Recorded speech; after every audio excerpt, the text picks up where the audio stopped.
ทุกเช้าที่ตื่นมาทำเพลงเดิมซ้ำไปมาเพลงที่แต่งแต่ไม่จบสักทีเธอมาช่วยเติมคำร้องลงไปในท่วงทำนองจนเกิดเพลงนี้ฟังเพลงรักมามากมายฟังใจความซึ้งเท่าไรไม่รู้สึกเหมือนได้อยู่ใกล้เธอรักที่เหมือนไกลสุดไกลก็แค่เอื้อมมือไปได้รออยู่เสมอไม่พูดอะไรก็เข้าใจกันทุกคำไม่เคยต้องถามก็ตอบมาได้ตรงใจไม่ต้องเรียกร้องก็ได้รักกับสิ่งที่ดีมากมา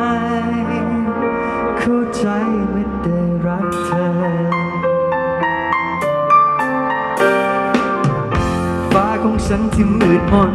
พอมีเธอไม่มัวมนมันสว่างและทุกอย่างสวยงามเธอมาเป็นความสดใสเธอมาไล่เมฆก้อนใหญ่ไปจากใจฉัน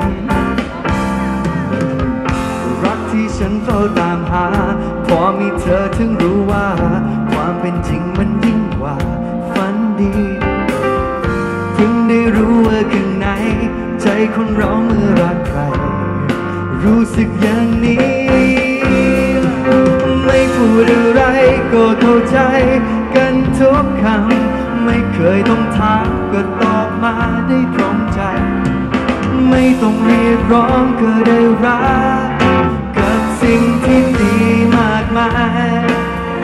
เข้าใจไม่ได้รักเธอ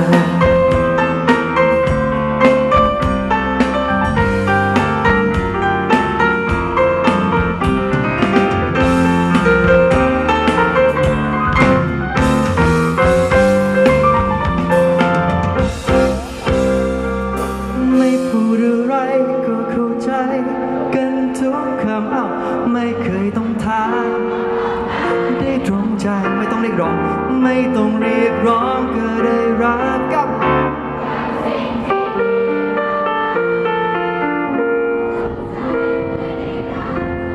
เยี่ยมมากไม่พูดอะไรก็เข้าใจ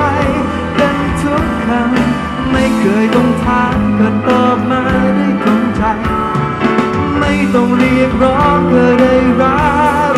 กับสิ่งที่ดีมากมายฉันเข้าใจไม่ได้รักเธอ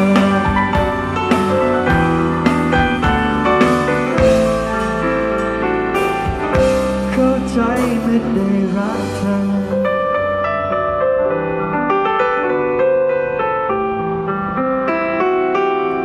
ฉันเข้าใจ